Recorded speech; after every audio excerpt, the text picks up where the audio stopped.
হয় গৰাখহনীয়াই সৰ্বশান্ত কৰিছে এখন গাঁৱক আৰু ইতিমধ্যে গৰাখহনীয়াই গাঁওখনৰ মূল পথটো ইতিমধ্যে নৈৰ বুকুত লৈ গৈছে আৰু এয়া কৃষ্ণাই নৈৰ বাৰণী পানীয়ে আচলতে এই তাণ্ডৱ সৃষ্টি কৰিছে আৰু মই এই মুহূৰ্তত উপস্থিত আছোঁ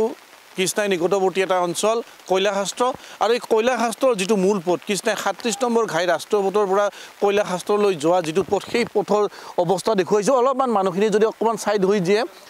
হৈ দিলে আমি মোৰ সহযোগী নিপুলে কেমেৰাত দেখুৱাব যে মূল পথটো আচলতে ইতিমধ্যে আধা অংশ মোৰ সহযোগী নিপুলে আগুৱাই আহিলে সেই দৃশ্য সম্পূৰ্ণ ভালকৈ দেখুৱাব পাৰিম কাৰণ কৃষ্ণাই নৈৰ যি পানী সেই পানীয়ে কিন্তু বিগত কেইবাদিন ধৰি যি নেৰানেপেৰা বৰষুণ পৰিছে সেই বৰষুণৰ কাৰণে এই অৱস্থা হৈছে আৰু এয়া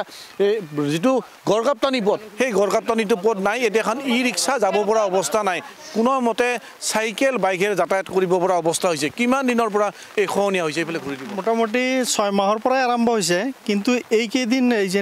নেৰানেপেৰা বৰষুণৰ ফলত অতি বেয়াকৈ ক্ষতি হৈছে আমাৰ এই অঞ্চলৰ ল'ৰা ছোৱালীখিনি স্কুলত যাব পৰা নাই এইখিনিত যোৱাতে আমি গাৰ্জেনে আগবাঢ়ি দিব লগা হয় তাৰপিছতো ভয় লাগে নদী যি বাৰণী পানীয়ে আমাক ক্ষতি কৰিছে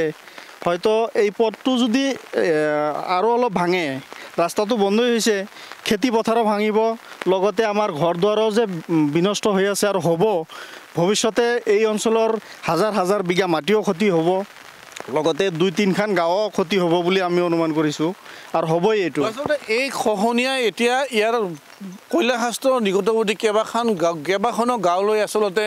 অশনিৰ সংকেত কঢ়িয়াই আনিছে আৰু সেই গাঁওকেইখন কিন্তু ইতিমধ্যে কৃষ্ণাই নৈৰ বুকুত ইতিমধ্যে যোৱাৰ উপক্ৰম হৈছে কাৰণ কৃষ্ণাই নৈৰ যি গৰাখহনীয়া সেই গৰাখহনীয়াই প্ৰতিদিনে আচলতে এনেদৰে খহাই নিছে আৰু শেহতীয়াকৈ আচলতে পথটোৰ আধাতকৈ বেছি অংশ খহাই নিছে কি ক'ব বিকল্প কি পথ থাকিব ইয়াত হয় দুৰ্ভাগ্যৰ কথা হ'ল কি যোৱা প্ৰায় 1.5 বছৰমানে হ'ল আমাৰ যি বিধায়ক আছিল আমাৰ যাদৱ চৰকাৰী দুধনৈ সমষ্টিৰ তেওঁ নিজে আমাৰ লগত আহিছিল তেওঁ যাদৱ চৰকাৰী তেওঁ আহিছিলে লগতে ডিপাৰ্টমেণ্টৰ ইঞ্জিনিয়াৰো আহিছিলে তেওঁলোকে END ডিপাৰ্টমেণ্টৰ পৰা তেওঁলোকে চাই গৈছিল তেতিয়া ইমান ভাঙা নাছিলে তেতিয়া 1 বছৰ 2 বছৰ আছিলে তো অলপ ষ্টাৰ্টেই হৈছিলে কিন্তু তেওঁলোকে চাইহে গ'ল কিন্তু কোনো কামত নাহিলে তাৰপিছত আকৌ আমাৰ যিটো ৰাস্তাই PWD ৰাস্তাটো বনালে আমাৰ ঠিকাদাৰে তেওঁ ইয়ালৈকে কাম কৰিলে বাকীখিনি নকৰিলে তেওঁ আমাক কথা দিলে যে নহয় বাকীখিনি আচলতে ইয়াতে বৰ্ডাৰ ব্ৰিজিং আছে আমি বৰ্ডাৰ ব্ৰিজিংটো কৰিহে ৰাস্তাটো কাম কৰিম সেইজনে কথা ক'লে বিভাগীয় কৰ্তৃপক্ষক আমি DC লৈকে আমি মানে মেমৰেণ্ডাম দিয়া আছে কোনো কাম নহ'ল ডিপাৰ্টমেণ্ট END ডিপাৰ্টমেণ্ট আহিলেও কিন্তু তেওঁলোকে ষ্টেটমেণ্ট বনালে তেওঁলোকে কয় আমাৰ কথা নুশুনে ডিপাৰ্টমেণ্টে মন্ত্ৰী ষ্টেট লেভেলত যি আমাৰ বিজু হাজৰিকা ডাঙৰীয়া আছে আমাৰ ইঞ্জিনিয়াৰে কোৱা মতে কয় আমি পঠাওঁহে কিন্তু তেওঁলোকে আমাৰ গুৰুত্ব নিদিয়ে আমাৰ কামবিলাক নকৰে কিন্তু এইখিনি আমি বৰ্তমান এইটোৱে অনুৰোধ কৰিছোঁ এতিয়া আমাৰতো আৰু ইয়াতে কৃষ্ণাইটোক এনেকুৱা হৈছে 4টা সমষ্টিক এনেকুৱা বিভক্ত কৰিছে যে এটা টুকুৰা পশ্চিম এটা টুকুৰা পূব এটা টুকুৰা দুধনৈ আমি কাক ক'ম আমাৰ কোনো মালিক নাই আমাৰ কোনো গাৰ্জিয়ান মিনিষ্টাৰ আমি কোনটো MLA ক'ম আমাৰ এটাই ৰাস্তা আমাৰ মানে যি END ডিপাৰ্টমেণ্টৰ যি আমাৰ মন্ত্ৰী বিজু হাজৰিকা ডাঙৰীয়া তেওঁক আমি ৰিকুৱেষ্ট কৰিছোঁ অনুৰোধ কৰিছোঁ তেওঁ অতি সোনকালে এটা তদন্তকাৰী টীম এটা পঠাই দি আমাৰ এই দুখীয়া গাঁওখিনিক মানুহখিনিক কি ব্যৱস্থা কৰে তাৰ এটা সুব্যৱস্থা কৰি বিকল্প পথ আছে এইটো পথ যদি একো নাই কোনো ব্যৱস্থা নাই মোৰ সহযোগী নিপুলক আগুৱাই আহি ইয়াৰ পৰিৱেশ দেখুৱাবলৈ মই অনুৰোধ কৰিছোঁ কাৰণ আমি দেখুৱাম পথটো আচলতে কেনেদৰে ভাঙিছে আৰু এই পথটোৰ যাতায়াত যে সম্পূৰ্ণ বন্ধ হৈ পৰিছে সেই পৰিৱেশ আমি দেখুৱাম আৰু কাৰণ মই পুনৰবাৰ কৈছোঁ যে কেইবামাহ ধৰি চলি আছিলে কিন্তু যোৱা এই সপ্তাহটোত নেৰানেপেৰা বৰষুণৰ ফলত এই পৰিৱেশ সৃষ্টি হৈছে আৰু এয়া আমি দেখুৱাইছোঁ এটা গড়কাপ্তানি পথ পকী পথ আৰু এই গড়কাপ্তানি পথটো কিন্তু ইতিমধ্যে কৃষ্ণাই নৈৰ বুকুত যা গৈছে ইয়াৰ 1/3 বেছি অংশই আচলতে ইয়াত নৈৰ বুকুত যা গৈছে আৰু এতিয়া এই পথটো সম্পূৰ্ণ বন্ধ এই পথটো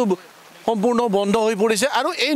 যদি আকৌ খহনীয়া যদি আৰু বৃদ্ধি পায় তেতিয়াহ'লে এই গাঁও অঞ্চলসমূহৰ প্ৰতি ভাবুকিৰ সৃষ্টি আহিব মই পুনৰ কথা পাতিবলৈ চেষ্টা কৰিম যিহেতু এই অঞ্চলৰ লোকসকলে ইতিমধ্যে জিলা প্ৰশাসনক অৱগত কৰিছিল তাৰপিছত আজিলৈ কি কাৰণত আচলতে জিলা প্ৰশাসনে এইটো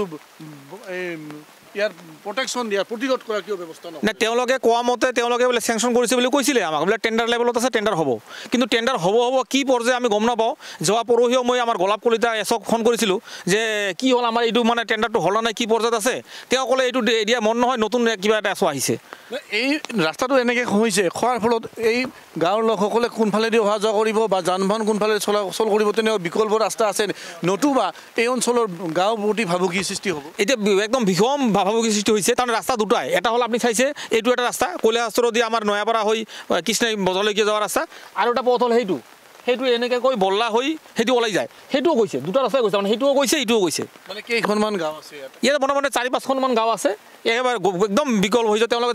মানে স্কুল আৰু স্কুলটো যিটো আমাৰ এইটো অঞ্চলৰ স্কুল মূল স্কুলটো হ'ল আমাৰ ইয়াৰ পৰা কৈলাশাস্ত্ৰ স্কুল বুলি কয় এই বাচ্চাখিনি যে আহিব ল'ৰা ছোৱালী স্কুল যাব তাৰ ব্যৱস্থা নাই হয় আচলতে 4-5খন গাঁও আৰু 4-5খন গাঁৱৰ অহা যোৱা এইটো মূল পথ কৃষ্ণাই 37 নম্বৰ ঘাই ৰাষ্ট্ৰীয় পথৰ পৰা কৈলাশাস্ত্ৰলৈ মানে অহা এইটো পথ আৰু এই গড়কাপ্তানি পথৰ শেহতীয়া পৰিৱেশ দেখুৱাইছোঁ যে নাই পথটো প্ৰায় কৃষ্ণাই নৈৰ বুকুত যোৱা বুলি ক'লেও ভুল নহয় কাৰণ ইয়াত কেৱল খোজকাঢ়ি বা বাইক চলাই বা চাইকেল এখন আহিব পৰা এক ৰাস্তা আছে তাৰ বাহিৰে কিন্তু ইয়াত একো নাই গতিকে যদি বৰষুণৰ এই অৱস্থা থাকে বা অহা 2-4 দিনৰ ভিতৰত কিন্তু এই সম্পূৰ্ণ পথটো কৃষ্ণাই নৈৰ বুকুত যাব আৰু তেতিয়া এক হাহাকাৰ পৰিৱেশ সৃষ্টি হ'ব কৈলাশাস্ত্ৰ গাঁৱত কাৰণ ইয়াত অকল এখনে নহয় 5-6খন গাঁও আছে আৰু সেই 5-6খন গাঁৱৰ যোগাযোগৰ এইটো মূল পথ আৰু এই মূল পথটো এনেদৰে প্ৰতিদিনে চকলাচকল খহিছে কিন্তু পৰিতাপৰ কথা যে ইয়াত বিভাগীয় কৰ্তৃপক্ষই জলসম্পদ বিভাগ গোৱালপাৰা জিলা প্ৰশাসন বা ইয়াৰ যিগৰাকী স্থানীয় বিধায়ক কিন্তু কোনো ব্যৱস্থা গ্ৰহণ কৰা নাই যাৰ ফলত এই অঞ্চলৰ লোকসকলে আতংকৰ মাজত দিন অতিবাহিত কৰিব লগা হৈছে আৰু যদি চৰকাৰ বা জলসম্পদ বিভাগে এই অঞ্চলটো প্ৰতিৰোধ কৰাৰ কোনো ব্যৱস্থা নকৰে তেতিয়াহ'লে অচিৰেই কৃষ্ণাই নৈৰ বুকুত যাব এই কৈলাশাস্ত্ৰৰ বৃহৎ অঞ্চল